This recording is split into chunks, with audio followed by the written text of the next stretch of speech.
Cyberpunk Edgerunners is an emotional roller coaster. It is extremely weird that even with the level of emotional baggage that comes with watching and completing the anime, that hardly any mention is made towards the video game. As someone who's played the video game, who finished it, and spent a long time with it, you miss a lot of very relevant information, and one could even argue a continuation of David's story. As a lot of other YouTubers already talk about the main themes of the show, I want to tell a story that they haven't told.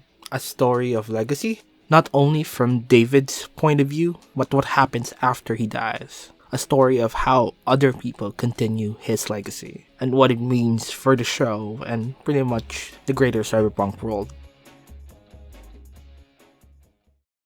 Cyberpunk Edgerunners has many themes and stories. Dystopia, the imperfect world, David living the dreams of those who have fallen through him.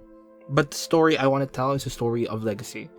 But that story of legacy is not something purely for David and the people of his crew. Because that story is something that's echoed throughout Night City and throughout Cyberpunk in general. What do I mean? There are two very important and big themes existing in Cyberpunk. There's the idea of mortality and insignificance. Why do people say in Cyberpunk that people remember you of how you die? If you're not part of the corporal elite, if you're not part of the bigger powers, you have a very short and horrible life ahead of you. Edgerunners by themselves, by their own definitions, are short-lived creatures. A creature that only achieves its final form, the legend, in death. This idea of mortality creates a question for those who are left for it. What then is your legacy as a person when you die in Night City? Why do you matter in the first place if your entire life has been short and pretty much a painful existence? Couple this with the idea of insignificance that has been beaten into every member of that city. You are, by definition, a resource to be used by the greater powers at B, whether it be the corpos, the NCPD, or the politicos, or even the media. You are, in the most basic term, a statistic. This is exemplified by how even the most powerful and richest of the Edgerunners class, the Fixers, or even the Legends are at the end of the day at the beck of call of the corporate overlords who pretty much pay them to do these things in the first place. The individual is insignificant in Night City. Just because you are a richer corpo, a richer Edgerunner, a richer Fixer, still means you're still another resource. A much more important resource, but still a resource. Other than people like the Perales or the Arasakas, everybody else is a pawn in their game. With all that in mind, and knowing the limitations of your life, the idea of legacy and legend becomes then important. It is the acceptance of these two realities, the idea that not everybody becomes a legend, that not everybody can become significant, makes it much more important to hold onto the dreams of those who have fallen before you.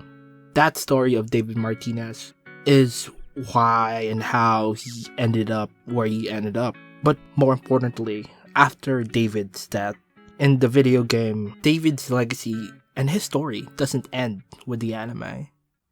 I think something that you will not be able to know if you didn't play the game before and after the anime is that his story doesn't end with him dying. Eventually, Falco will contact the main character of the game, V, and for some reason will give him David's jacket. There's a discussion to be made for why would he do that, considering that Lucy's still alive, what did Falco see, what was he thinking, etc.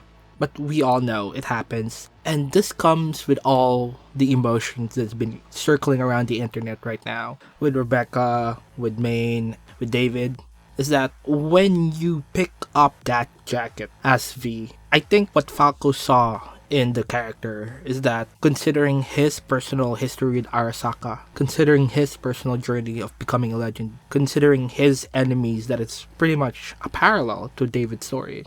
He saw V as David reincarnated. What I'm trying to say here is V is the successor of David's story, of his dreams. Just as much as Gloria and Main's dreams were succeeded by David and carried on by him, with David's death, his dreams was carried on to V. Because if you follow the game and the storyline of it, you end up trying to kill Adam Smasher and succeeding. You end up achieving legend status. You end up destroying a significant part of Arasaka. Not by purpose, that was Yorinobu storyline. And if Falco saw that, probably thought that V is David's successor. That's why it feels so good to shoot Atom Smasher with David's jacket on and Rebecca's shotgun. It's the idea that even in their deaths, their dreams and their ideas didn't die with them. More than that, even if they die, there are those who will still be alive to fight for them.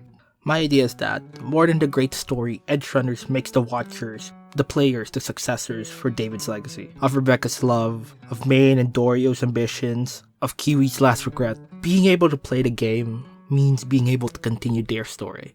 As we wear David's jacket and wield Rebecca's shotgun in the march to Arasaka Tower, to Atom Smasher's final doom, we carry not only his vengeance, but his loss, his love, his everything that he was in. V carrying all of that, and the story that the anime continues in towards the game, I think that's what I really wanted to talk about. And if you didn't play the game, you didn't get to share that emotional baggage that comes with doing all of that, plus with David's story, I implore you to be able to do so.